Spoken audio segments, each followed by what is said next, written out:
Bienvenidos, ha llegado el tiempo de Reloj Profético en una emisión más, a donde veremos lo que el Señor tiene para nosotros en esta emisión de Reloj Profético.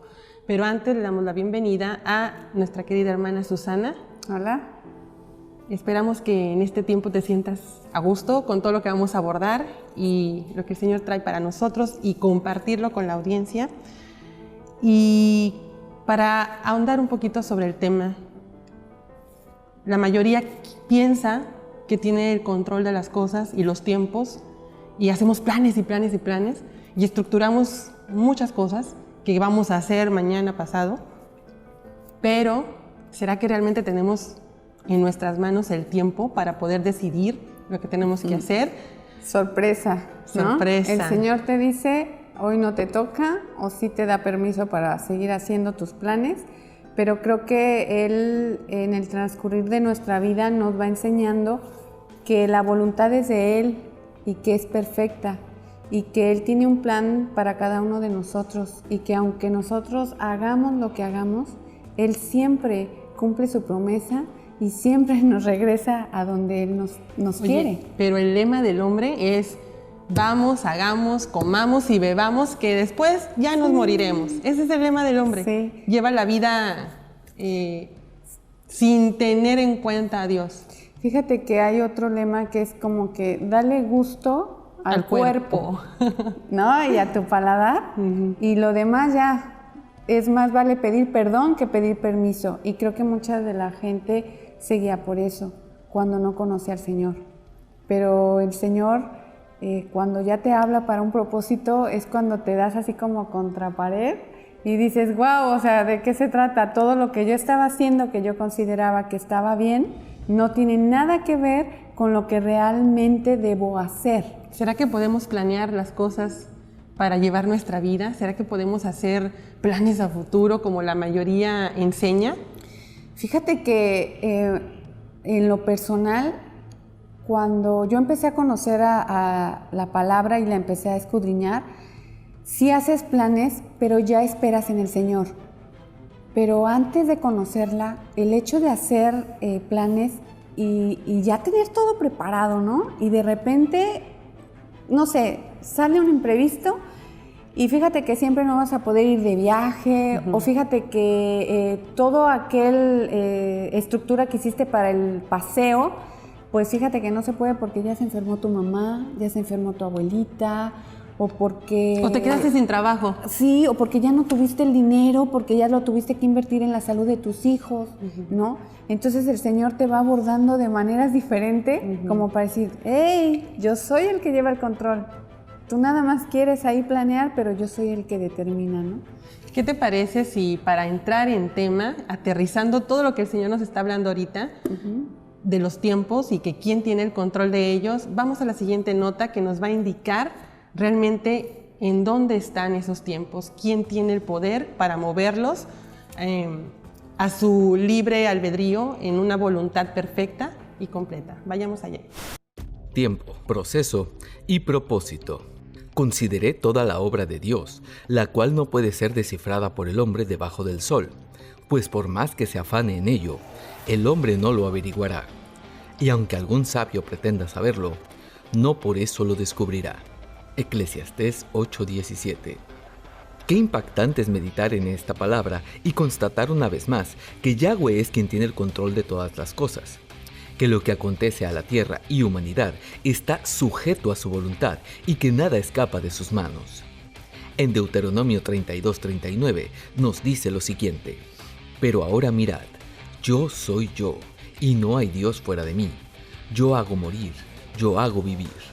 Yo hiero, yo sano, y no hay quien libre de mi mano. Todo tiene un tiempo, dice Eclesiastés en su capítulo 3, un proceso y propósito, pero ¿cuántos de nosotros lo sabemos? ¿Qué tanto conocemos a Yahweh como para pensar en que todo tiene una hora? ¿Será que el Creador para cada evento registrado en la palabra dejó rastros de día, mes y año? De ser así, ¿por qué no nos percatamos de ello? Vayamos a la Torá y veamos de qué nos hemos perdido y aprendamos juntos a escudriñarla para que Yahweh nos hable a través de ella como lo anunció.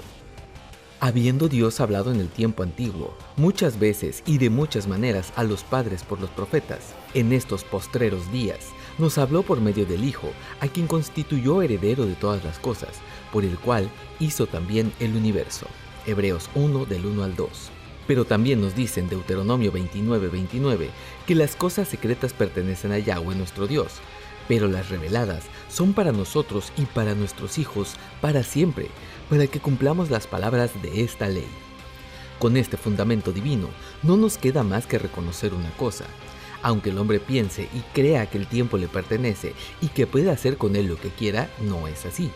Tan solo es un engaño en el cual ha caído movido por una mente reprobada por Yahweh, que la entregó a sus deseos por resistirse a aceptar la verdad. La humanidad vive, si es que se le puede llamar así, como dice Isaías 22:13.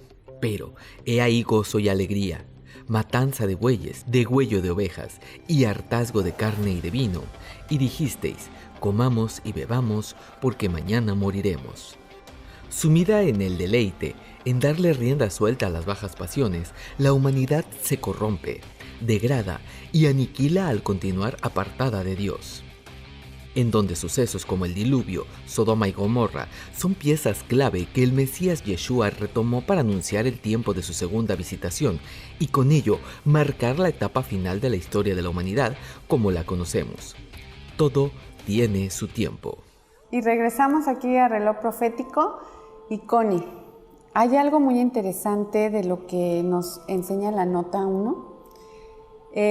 Hablábamos de escudriñar la palabra, hablábamos de que los tiempos del Señor son perfectos, pero también el Señor nos dice que debemos de adentrarnos a ella para conocerlo. Pero el Señor nos da algún método específico para poder estudiarla, o yo como me venga así a la mente, yo agarro y busco, o hay algo ordenado que Él nos deja. Bueno, para empezar tendríamos que comprender que la palabra es espiritual y dice la Escritura que ninguna persona puede llegar a ella y pretender estudiarla en la condición en la que nos encontramos, ¿sí? Porque para empezar no queremos nada con Dios, por sí solos no lo vamos a buscar, nunca. Él tiene que llamarnos a nosotros y empezar a adentrarnos en un proceso de limpieza y poner en nosotros el anhelo de buscarlo. Entonces, una vez que ya estamos ahí, nos habla de 4 puntos importantes, ¿sí? Hay 4 niveles para entender la palabra. El primero es el literal, los hechos históricos, los sucesos, los acontecimientos que quedan plasmados ahí. El segundo, el sistema es la pista o el código que te arroja dentro de la lectura de la palabra, ¿sí? El tercero te lleva a la interpretación o escudriñar con la pista que te da, te lleva a profundizar. Y el último nivel es el donde tiene oculto un tesoro, que son los misterios y secretos que tiene el Señor ahí guardados, esperando dártelos, pero cuando tú ya estás trabajado para que tú puedas recibir ese regalo y trabajar con ello. ¿Te parece si vamos a la siguiente nota, Connie? Claro que sí. Adelante. Generaciones y su relevancia. Gloria de Dios es encubrir un asunto, pero honra del rey es escudriñarlo. Proverbios 25:2. ¿Sabías que por medio de las generaciones, Yahweh nos abre una puerta para conducirnos a sus tiempos? Los nombres y edad de las personas que usó para darse a conocer al hombre son códigos que hacen manifiestos en un tiempo específico para comunicar un mensaje importante. Y te preguntas, ¿cuál será el propósito de conocer dicho mensaje? Es simple. El pueblo que no conoce su historia está condenado a repetir el error una y otra vez. Perecerá tu patria, porque mi pueblo perece por falta de conocimiento. Por cuanto desechaste el conocimiento, yo te desecharé de mi sacerdocio. Por cuanto olvidaste la ley de tu Dios, también yo me olvidaré de tus hijos. Oseas 4:6. Qué terrible es saber esto, estar consciente de ello y quedarte de brazos cruzados. Mejor vayamos a la Escritura y dejemos que Yahweh nos conduzca a toda verdad y justicia, y a través de ella prepare nuestra mente y nos capacite para los acontecimientos finales que alcanzarán a la humanidad para dar cumplimiento a lo anunciado por el Creador. Nombres como Adán, Set, Enos, Cainán, Mahalalel forman parte de una línea de tiempo que dejó Yahweh para ser rastreada por el hombre, guiado por él, y así conducirlo a la verdad. Tierra, sangre, rojo, sustituto, señalado, humanidad, herrero. Son palabras que quizá no te digan nada, pero ¿qué crees? Son códigos que nos llevan a un día, un mes y un año señalado por Yahweh para mostrarnos que todo tiene un tiempo. Génesis 6.3 nos dice que Yahweh fijó un límite de tiempo para el hombre en el estado de impureza que se encuentra sobre la tierra. Esto nos los hace saber desde el principio con los días de la creación. Es el indicado para quitar ese velo. El no comprender la palabra es un velo, ¿sí?, que solamente es quitado por Él. Pero si nosotros estamos insistiendo en querer hacer las cosas a nuestra manera... Por ejemplo, cuando van y te leen la carta astral, ¿no? De que suman los números del año, el mes y el día y la hora en que naciste para sacar cuál es el propósito de tu vida. Te lleva a una serie de significados de esa palabra o de ese número, porque te vas también al paleohebreo y ubicas el significado de la letra en número. ¿Sí? O sea, él es perfecto. Por ejemplo, el número 9 en el alfabeto hebreo es la letra Tet y habla de una vasija y habla de verdad. Entonces, la verdad puesta en una vasija. Connie, vemos que en la actualidad las edades, de acuerdo a la palabra, eran muchos días los que vivían y ahora cada vez son menos. ¿Tiene algo que ver con el ciclo de vida del hombre? Claro que sí, porque mira, en ese tiempo...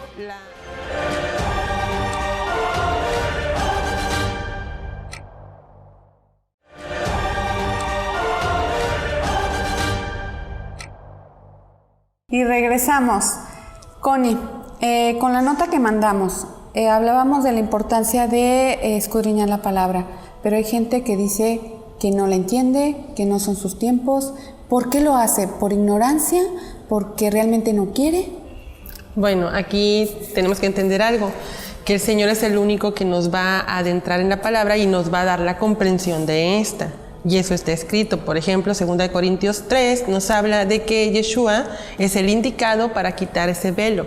El no comprender la palabra es un velo, ¿sí?, que solamente es quitado por Él. Pero si nosotros estamos insistiendo en querer hacer las cosas a nuestra manera, estamos en una postura de necedad y dureza al mismo tiempo. Entonces, eso impide que yo vaya a la palabra y empiece a comprenderla, porque yo quiero hacerlo a mi manera y no como ya Él lo estableció. Entonces, aquí no se trata de que Dios se ajuste a mis tiempos ni a mi manera, sino que se ajuste la persona a lo que ya quedó establecido en la palabra para estudiarla, ¿sí? Entonces, todo eso lleva un proceso que el mismo Señor va llevando a la persona, la va a ir encauzando. Pero eso habla de ceder la voluntad. Yo tengo que ceder mi voluntad y el pensamiento que yo tengo que me domina, hacerlo a un lado para entrar directamente a la presencia del Padre a través de su palabra. Entonces, ignorancia e incredulidad no es lo mismo. Ignorancia e incredulidad van de la mano. No son lo mismo, pero van de la mano. La ignorancia es no conocer absolutamente nada, ¿sí? Y la incredulidad es no creer aquello que ya escuchaste, ¿sí?, pero que decides tú no creerlo. O sea, es diferente, porque la ignorancia no conoces nada. Y en la otra postura ya te hizo conocer la verdad y tú decidiste no aceptarla. ¿Te parece, Connie, si vamos a ver un gráfico sobre la descendencia de Noé? ¿Ok? Mira, de hecho en esta descendencia, Susi, encontramos algo muy importante. La mayoría se pasa por alto los nombres de las personas que el Señor usó y traen un significado en el nombre, ¿sí?, que no podemos brincarnos. Pero también las edades, los tiempos en los que ellos procrearon, los tiempos en los que ellos vivieron. Entonces es importante porque cada uno de estos datos forman un mensaje que está como codificado. Oculto. ¿Sí? Oculto, porque de hecho la palabra código mezcla números y letras que se forman en una misma línea para emitir un mensaje. ¿Sí? Entonces es importante no pasar por alto estos detalles. Estamos hablando de que en el gráfico son 10 generaciones. Estas 10 generaciones, ¿a dónde nos llevan? O sea, ¿marcan el inicio de algo o de la presencia de Yeshua? Bueno, para empezar, 10 nos habla de juicio, justicia y tiempo, misericordia. Entonces, Cuando veamos eso que abarcan bloques de 10 en 10, nos está, para que nos fijemos en la mente, juicio, justicia, misericordia, tiempo. Ok. ¿Te parece si vamos al siguiente gráfico? Es el gráfico de la línea de tiempo del diluvio. Ok. Sí. Mira, esto nos lleva a algo también que tenemos que razonar. La palabra de Dios sí nos da día, mes y año de un evento. ¿Sí? No lo percibimos porque nos quedamos en la parte superficial. Y es ahí donde nos lleva el Padre, a través de la palabra, a meternos a las profundidades de las aguas. Entonces, ¿cómo puedo yo investigar, por ejemplo, los tiempos? Si a mí me llama la atención hacerlo, ¿cómo lo haría?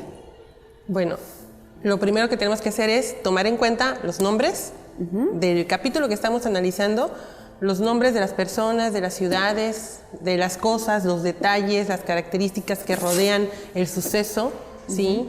Tomar en cuenta los números, porque cada número en el contexto hebreo y en el lenguaje nos habla tanto de número y letra. ¿Sí? Tienen dos posturas ahí. Y no podemos inclinarnos solamente a una, tenemos que tomar las dos y llevar un balance. Ok. ¿Qué significa el ir a buscar en la palabra los códigos? Ok, bueno, esos vienen de parte del Padre. Él te llama y te adentra en cada uno de ellos. Él te hace como detenerte y ponerte como con un marcatexto. La parte o la palabra o el número que quiere hacerlo visible ante ti. Ahí ha estado, pero tú pasas la lectura y no lo ves. Llega el momento en que él te hace un alto y te pone el marcatextos para que ya sea difícil que tú lo pases por alto. Y entonces te vas a esa parte que te subrayó y la empiezas a investigar. ¿Cómo? Usas el diccionario Strong, te lleva a una serie de significados de esa palabra o de ese número, porque te vas también al paleohebreo y ubicas el significado de la letra en número para entender lo que te está mostrando el Señor, y así empezar un poquito más a entender que no es tan reducido el mensaje, sino que este mensaje cada vez más se va ampliando. No queda en algo escueto, sino cada vez te lo va a profundizar y va alineándose a otros capítulos de la palabra o de otros libros que están entrelazados y llevan a la mejor comprensión del mensaje. Ok. ¿Te parece si vamos a ver el tercer gráfico, que es día, mes y año del diluvio? ¿Sí? Bueno, esto nos deja muy claro algo, Susi, que en cada evento el Padre nos indica como que la entrada y la salida del proceso. Inicia el diluvio con la edad de Noé, y lo remarca mucho. 500 años tenía Noé cuando le da la indicación de construir el arca. No es por nada que ese dato lo dejó plasmado, o sea, tiene un propósito por el cual el Padre resaltó la edad de Noé, ¿sí? Y luego también vemos que cuando ya le da la indicación de entrar en el arca, vuelve a dejarnos como pista la edad otra vez de Noé. Entonces, nosotros tenemos que tener ahí en cuenta esos detalles. Connie, vemos que en la actualidad las edades, de acuerdo a la palabra, eran muchos días los que vivían y ahora cada vez son menos. ¿Tiene algo que ver con el ciclo de vida del hombre? Claro que sí, porque mira, en ese tiempo la maldad era la misma que ahorita impera, es la misma, ¿sí? Pero el hombre está más apartado de Dios que en ese tiempo, ¿sí? Allá estamos hablando del origen y del principio de la separación, y ahora estamos completamente fuera de él. Bueno, ¿te parece si vamos a ver por último el gráfico de nacimiento, diluvio y muerte de Noé? Ok. Por favor. Bueno, aquí el Señor también nos da como fórmulas matemáticas donde nos indica como para comprobar el resultado, ¿sí? Tú haces la suma o tú haces la resta y luego haces la prueba que te confirma el resultado que está correcto, para que no haya margen de error. Entonces el Señor lo que hace es eso, nos da pistas que nos van arrojando el significado o la la parte esencial que nos quiere mostrar del evento con una fecha específica, porque si él dice que los tiempos son de él y que para todo hay un tiempo y nos lo remarca constantemente, y eso le quedó muy claro al predicador, a Salomón, que dice en el capítulo 3, todo tiene su tiempo, entonces nosotros tendríamos que adentrarnos a ver qué es eso.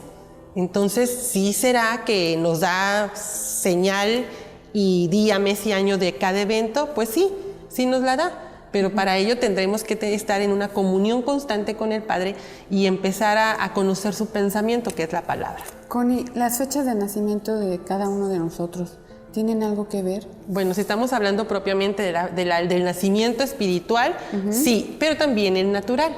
Porque, por ejemplo, yo recuerdo que a mí me llamó para la solemnidad de tabernáculos. Entonces sí tiene un propósito el que me haya llamado en ese tiempo. Ok, pero simboliza algo por ejemplo, cuando van y te leen la carta astral, ¿no? De que suman los números del año, el mes y el día, y la hora en que naciste, para sacar cuál es el propósito de tu vida. Ah, bueno, no, eso ya nos metemos en cosas de esoterismo, que desaprueba el Señor, que están en su palabra donde dice que son abominables para él esas prácticas. Sí, no, esto no tiene nada que ver con eso. Esto es la perfección divina, porque él es la matemática pura, es la esencia del número, ¿sí? O sea, él es perfecto. Por ejemplo, el número 9 en el alfabeto hebreo es la letra Tet y habla de una vasija y habla de verdad. Entonces, la verdad puesta en una vasija. Nos vamos a un corte, regresamos.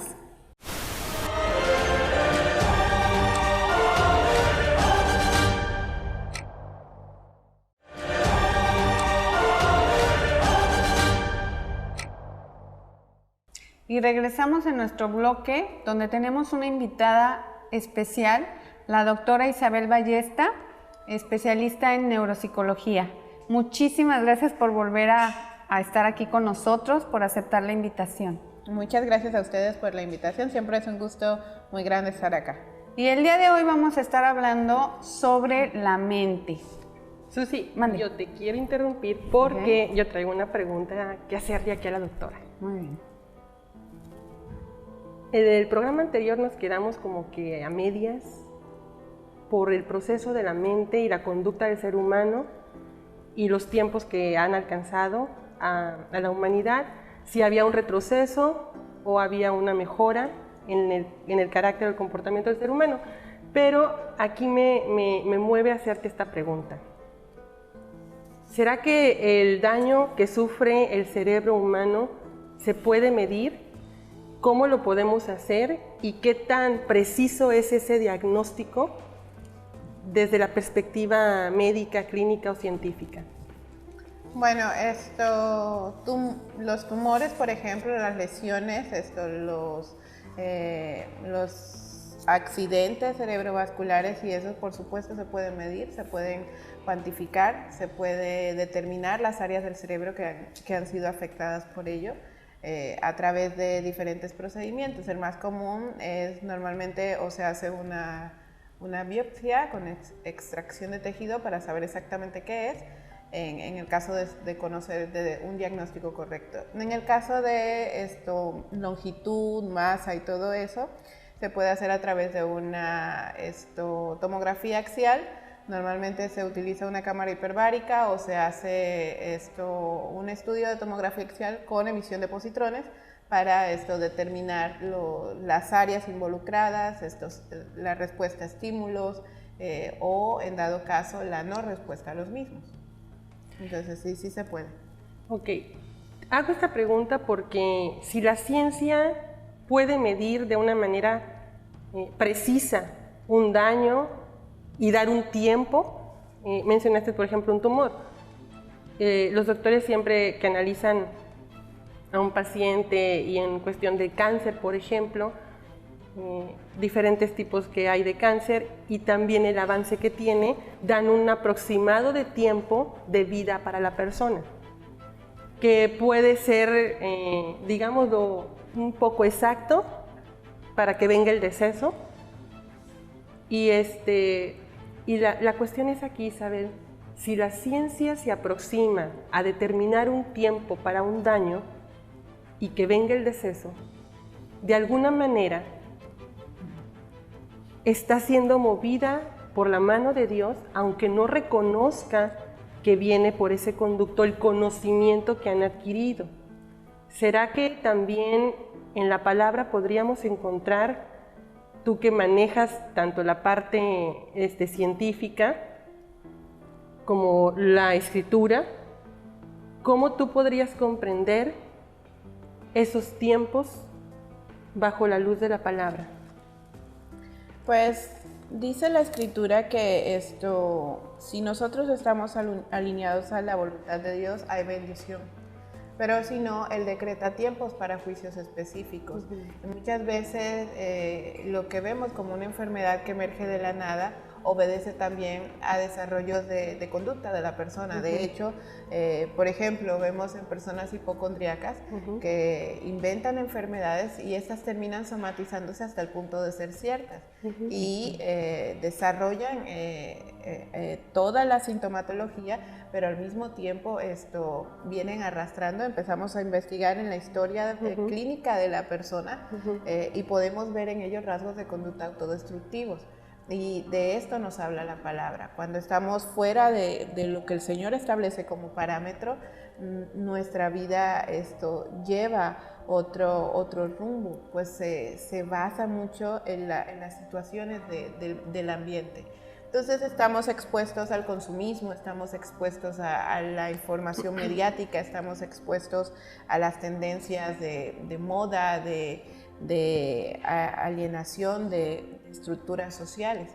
Por ejemplo, otra cosa es que las personas que se privan de los alimentos o que ingieren los alimentos luego los expulsan a través del vómito, que es un proceso antinatural del cuerpo. El vómito es un proceso en el cual el cuerpo expulsa algo que lo está dañando. Entonces podemos ver a través de situaciones físicas, verdades espirituales, que médicamente también se ven.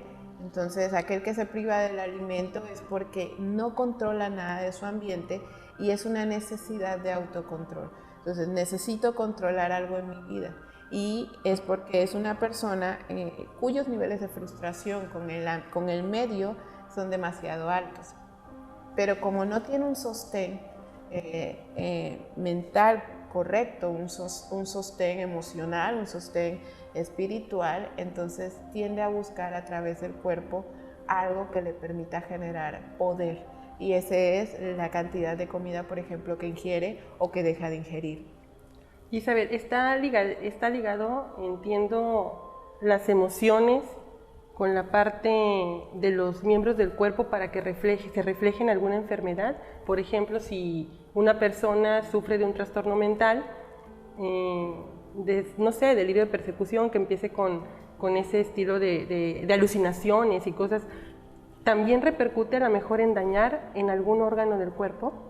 Sí, sin duda.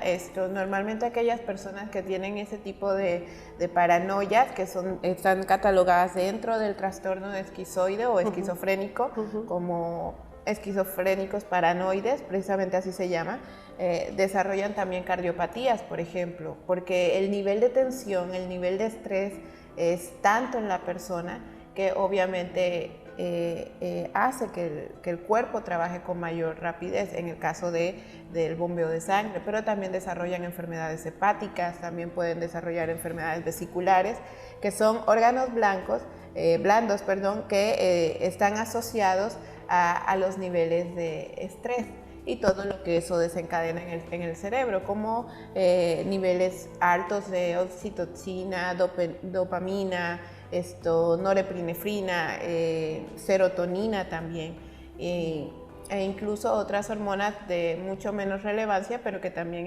influyen en el comportamiento de las personas.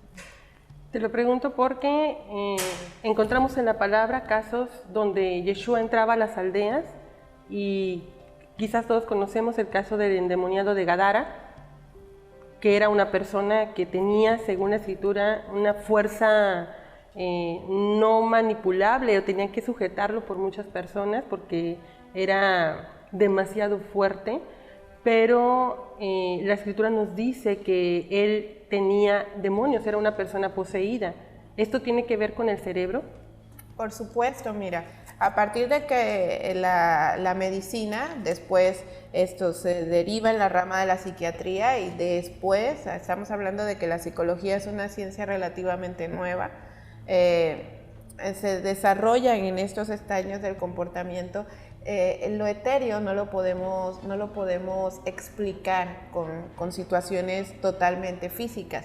Entonces nosotros les dimos nombres. Por ejemplo, si vemos comportamientos de conducta, porque vemos que en el patrón social de la persona hay faltas afectivas, entonces decimos que tiene alguna carencia de tipo afectivo y que eso desarrolla un problema a nivel afectivo. Pero entonces si vemos que es dado a aislarse, el cerebro nos dice, bueno, aquí hay en la bioquímica algo que está mal, pero también nos lleva a decir, bueno, si no sé cómo es, qué es lo que realmente es, entonces le voy a poner un nombre y entonces aparece el Asperger, aparece el autismo, o por ejemplo la esquizofrenia. La paranoide específicamente, que es de lo que estás hablando, hablan precisamente de eso. Son personas que escuchan voces en su cabeza. Entre los síntomas más comunes, según el DSM-5, voces en su cabeza, tienen delirios de persecución, hablan con personas que no existen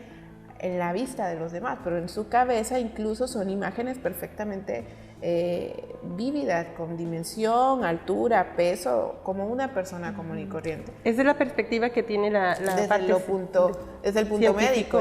Entonces podemos decir, bueno, médicamente esta persona es esquizofrénica, pero realmente nosotros solo hablamos a partir de lo que el cerebro arroja. Es decir, está hablando con alguien, se activa esta parte del cerebro, pero no hay nadie. O sea, yo no estoy viendo a nadie. Yo, otra persona, no estoy viendo a nadie. Entonces, a partir de eso, diagnostico a la persona. Bueno, esta persona, entonces, por este tipo de conductas, por estos parámetros, es un esquizoide paranoide. Entonces, vamos a medicarlo, por ejemplo, pero la experiencia también de estudios médicos nos ha llevado que muchas de esas personas que presentaron diagnósticos cuya bioquímica cerebral también estaba afectada, al empezar a entrar en contacto con la palabra de Dios, al empezar a escuchar las vibraciones que produce el leer la palabra en voz alta, incluso han sanado de esas enfermedades, lo cual nos lleva a reevaluarnos médicamente si realmente es nada más una cuestión bioquímica cerebral o hay algo todavía más grande involucrado en ello. Mencionabas las ondas que recibe el cerebro por la emisión de voz, ¿sí? Y los sonidos, el aire que sale en un mensaje que a lo mejor la persona, aunque esté con sordera, percibe las ondas, el cerebro. Ahora, la pregunta sería esta. Si la persona que tiene este tipo de alucinaciones, en las cuales como doctor percibe solamente lo que dices que arroja el cerebro, una vez que el resultado lo da el método que se usa para ver qué daño tiene o medicar.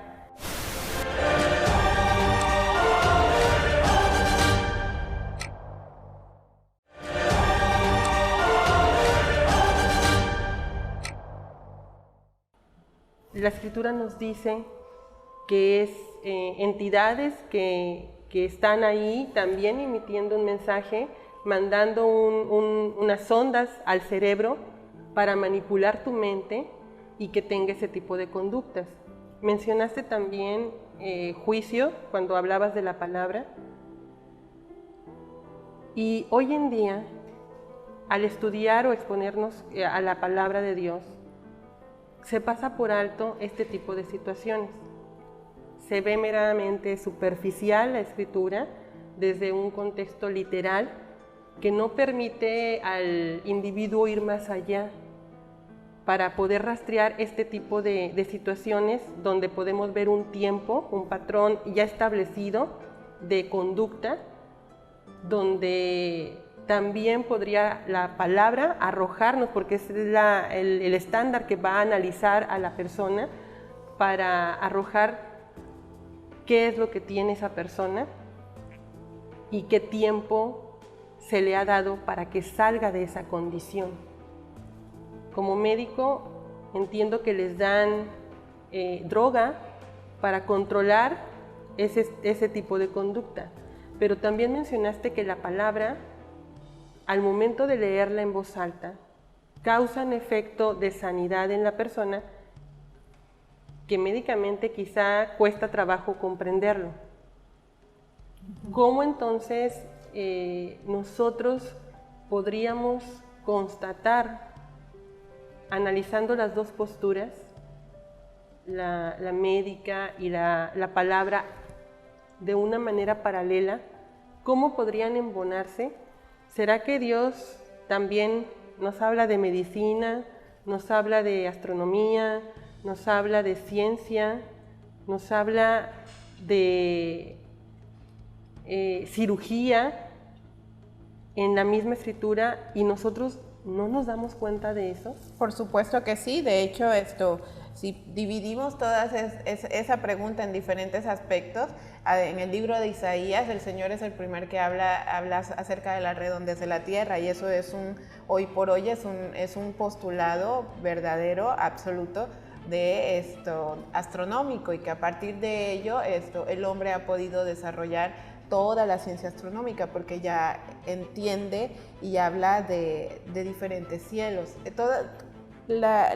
Esto llevó a hombres como Newton, a hombres como Einstein, a estudiar qué había más allá, cómo se comportaba el tiempo. Y para entender el tiempo en tiempos lineales, en una cuestión lineal, tuvieron que salir literalmente al espacio a revisar. Por ejemplo, Kepler, Copérnico, todos estos en materia astronómica, ellos tuvieron que salir, tuvieron que ver la escritura tal cual estaba para poder entender cómo funcionaban los movimientos de la Tierra, por ejemplo, y por ende saber que la Tierra no era el centro de la galaxia, sino que había un Sol que después, buscando en Génesis, por ejemplo, capítulo 1, nos habla de que hizo lumbreras de día y de noche para que señorearan cada una y marcaran los tiempos, el día, la noche, las festividades, etc.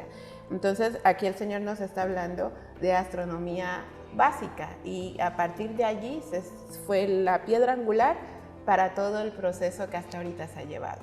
Ahora, en cuestiones médicas, en algún momento había mencionado la primera cirugía que se hizo con una extracción real, la describe el Génesis también, cuando Adán cae en un sueño, lo cual hoy podemos conocer como anestesia general, y a partir de la manipulación genética del cromosoma X aparece Eva. Pero también lo podemos ver en el libro de Levíticos, cuando habla sobre las leyes de sanidad, de menstruación, flujos y todo eso, que hoy en día se siguen utilizando los principios básicos de este libro para establecer leyes en cuestiones de asepsia médica. También podemos aprender de conductas, aprender de parámetros éticos, legales, los cuales son medibles, cuantificables y determinados dentro de una sociedad, y esto lo vemos a partir del libro de Proverbios y de las cartas paulinas, o las cartas que Pablo o Saulo escribió a los creyentes nuevos que aparecían en las islas que visitó. Entonces nos podemos dar cuenta que la escritura no solo nos está enseñando verdades espirituales muy profundas, cosas que realmente son necesarias para nuestra vida, sino que también está aplicando todos los principios exactos de las ciencias que hoy se conocen como ciencias exactas, es decir, cuyos postulados no están sujetos a la observancia ni a la teoría, porque ya son absolutos. Por ejemplo, a partir de las edades, a partir de los tiempos, a partir de las mediciones, estamos viendo ciencias como matemática, como geometría, estamos viendo también trigonometría, porque cuando el Señor entregó, por ejemplo, las medidas del templo a David, le habló de medidas, le habló de estructuras, y todo eso aboca a eso. Pero también lo hizo con Moisés, con el tabernáculo, y asimismo lo hizo con Noé, con el arca, por ejemplo. Entonces, ahí precisamente en el arca quiero hacer una pausa contigo, porque Susana estuvimos viendo los tiempos precisos con el arca, desde el día en que le da la indicación el Señor a Noé, la edad que tenía cuando le dio la indicación de construirla, con las dimensiones que menciona Isabel. Después pasa un bloque de tiempo y luego le da la indicación de entrar en el arca y tenía ya otra edad. Entra en el arca y da día y da mes, pero también vemos que si rastreamos como arqueólogos las pistas que el Señor nos va dando, también nos arroja el año en el momento de que le da la indicación de entrar en el arca. Y luego también, si seguimos analizando el Génesis 7 y 8 y hasta el 9, vamos a ver hasta cuánto tiempo duró realmente en el arca, los días que estuvieron ahí metidos, siguiendo la secuencia, y nos da también la fecha de la salida. Nos da los tiempos perfectos, da los tiempos exactos el Señor. Nada más que nosotros tenemos que escudriñar su palabra como debe ser. Yo ahora, haciendo alusión a lo del tiempo, me viene una pregunta. ¿Qué pasa con las personas que están en estado vegetativo? Donde el Señor ya les puso un tiempo estipulado y las personas que están a su alrededor les ponen una máquina para que sigan respirando artificialmente. ¿Qué pasa con esa situación?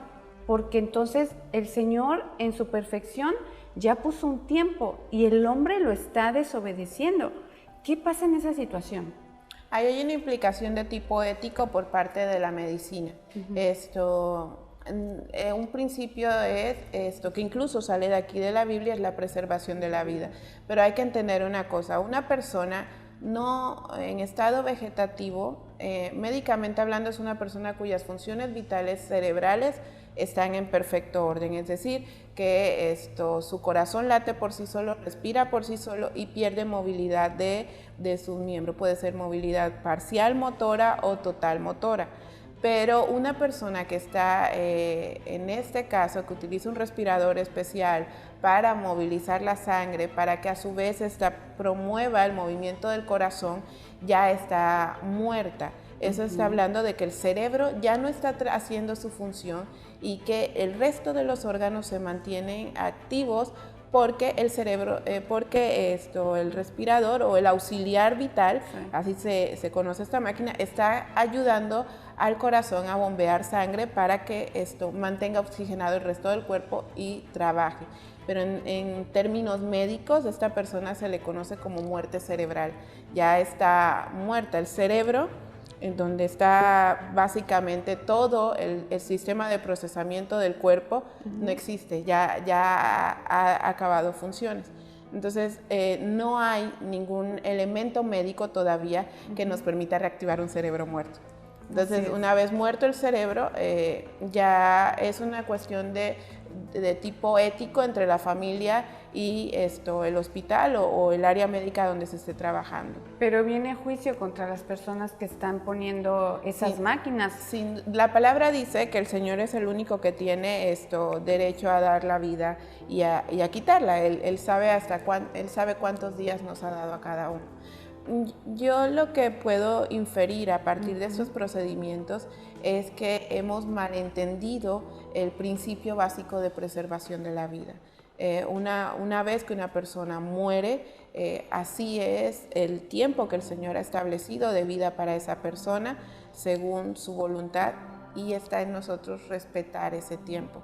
En las cuestiones de tipo emocionales es muy complicado porque hay familiares que sufren de algo que pues sobre todo vos conoces bastante bien, que se llama apego. Entonces el apego emocional nos hace tener la idea de que esa persona en algún momento puede despertar.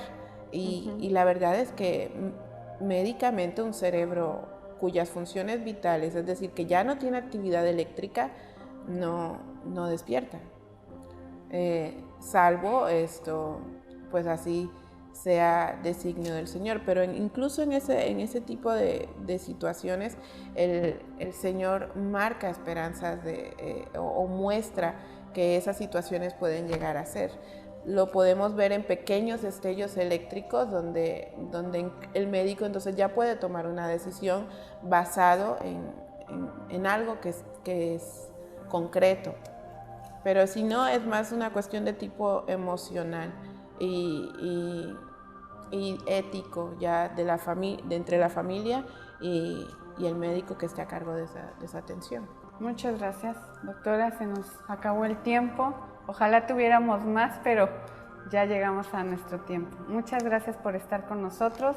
Connie, hasta luego. Hasta luego. En otro reloj profético.